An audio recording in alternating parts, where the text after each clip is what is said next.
malakas ang kapit nitong grupong ito dahil saan ka nakakita? May 2024, yung raid, 100+ million pesos worth of frozen meat, pati isda.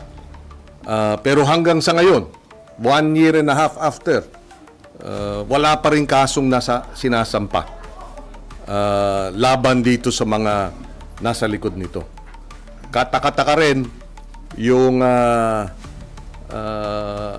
inutusan magkaroon ng investigasyon ng commissioner ng customs noong nakaraang commissioner, yung last ex-commissioner na ngayon, pero walang resulta ang kanilang investigasyon. Kung hindi pa namin pinilit o kaya pinilit itong kasong ito at hiningi ang tulong ng BID, hindi pa mahuhuli. Nariyan lang pala. And so, makikita mong malaki ang nasa likod nito.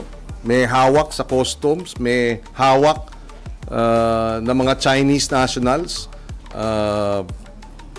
And therefore, yung teorya natin na mayroong sindikato ng China-based na sindikato na pinapasok itong mga smuggled na mga produktong agrikultura kasabot ang ilang mga opisyal ng pamahalaan. And so we're still pursuing this investigation.